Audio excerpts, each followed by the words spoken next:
If you are watching this video, it is very likely that you are experiencing problems with your vehicle's immobilizer system, and that a key with a lock symbol or another immobilizer-related warning light is illuminated on the instrument cluster.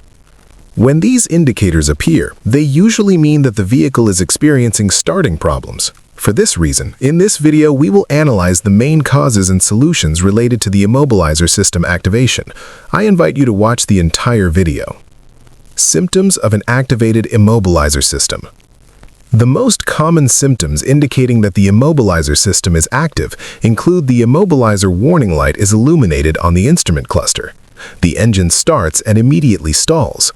The engine will not crank or will not start. Causes of immobilizer system activation. 1. Blown fuses. A blown or damaged fuse can cause the immobilizer system to activate. This happens because a blown fuse may cut power to various components that communicate with the immobilizer system, or even to the immobilizer itself. For example, if the fuse that supplies power to the immobilizer is blown, the system will lose communication with the engine control module, body control module, and the instrument cluster. As a result, the ECM will disable engine operation and the instrument cluster will display the immobilizer warning light and prevent the engine from starting. Solution: inspect all fuse panels in the vehicle. If any blown or damaged fuse is found, replace it with one of the correct amperage rating. 2. Faulty immobilizer antenna.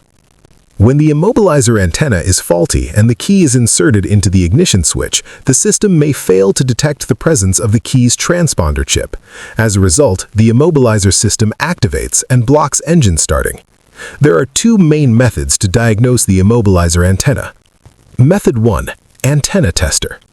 Place the key inside the antenna tester and insert the key into the ignition switch, turning it to the on position. If the antenna is functioning correctly, the LED will flash. If the LED does not flash, the antenna is very likely faulty. Method 2. Homemade antenna tester. You can build a simple antenna tester by winding a copper wire coil and connecting an LED to both ends of the coil.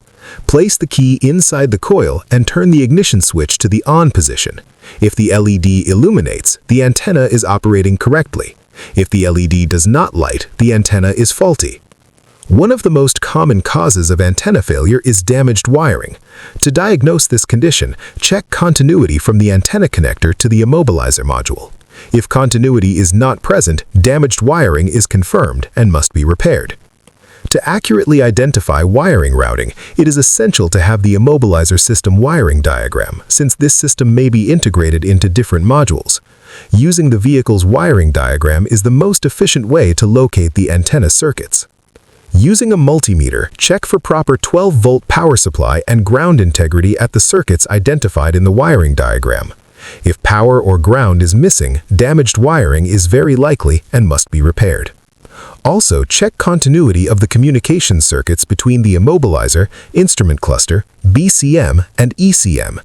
In most vehicles, the immobilizer system is integrated into one of these modules, and if any of them loses communication with the ECM, the immobilizer will activate and block engine starting. If continuity is not present according to the wiring diagram, damaged wiring is confirmed and must be repaired. 4. Damaged key transponder chip. The key transponder chip contains the engine start authorization data, which is a unique code read by the immobilizer system through the antenna. When this component is damaged, the authorization data cannot be read, causing the immobilizer system to disable engine starting and illuminate the immobilizer warning light. To properly diagnose the condition of the key transponder chip, the key must be tested by a specialized automotive locksmith, since they have dedicated transponder readers. If the transponder chip is faulty, a new transponder must be programmed. I recommend watching the following videos on the channel, where you will learn how to identify failure symptoms and solutions for the various sensors and electronic systems in your vehicle.